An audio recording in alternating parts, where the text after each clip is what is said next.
Video number 3. This is going to be on monitoring modules. Now, a lot of people may not even be aware that the field monitoring modules actually have to be tested. Okay? Now, most of the guys go, "Oh, what do you mean? I've never tested those. We never have done them." Well, sometimes they're in the back of a pole station. There's a monitoring module. You pull the pole station, you get your alarm, you send it, you walk away. Have you ever actually tested the monitoring module in behind? Now you're going to go, "Oh, that doesn't, the pole station does it." That's actually incorrect. If you go to ULC, and this is their S53604, it talks about, in the glossary, a field device. A device located remotely from, but connected electronically to the control unit or transponder to provide status change information. Does a monitoring module not provide status change information? It's a field device. Okay, and then you go into the sections 5713, and it says all field devices shall, not maybe, it says shall, be tested on a yearly basis, except in the event that a device cannot reasonably be made accessible for safety considerations. Pulling a pole station off the wall and taking the wires off to open up the monitoring module is not a safety concern. That's part of your test. Okay? That's supposed to be done. Okay, to verify that this monitoring module is actually working because it's connected to the fire alarm panel. Anything that's connected to this panel that has power going to it has to be tested on a yearly basis. If you can't for some reason, then you can skip it 1 year and then do it the next year. We're saying install our EVS switch, and this test is done in seconds.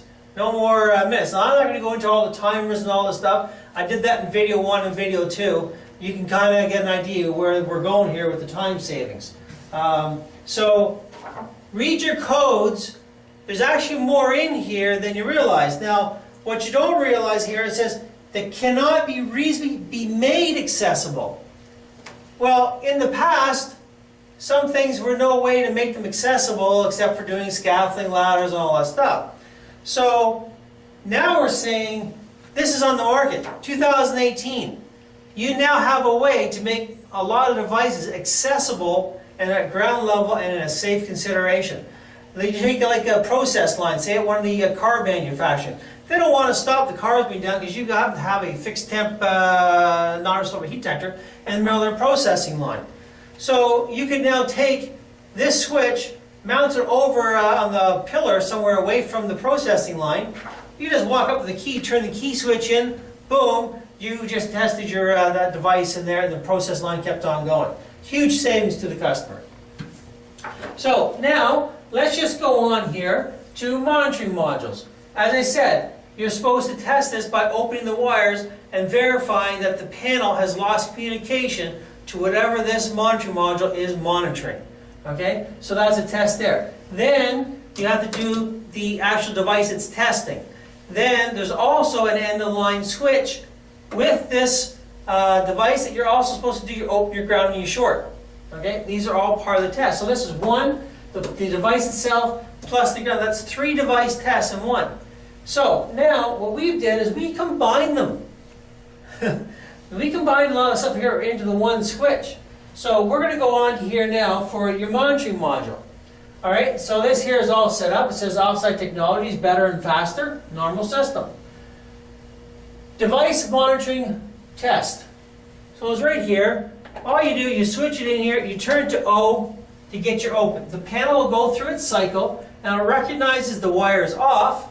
It will tell us.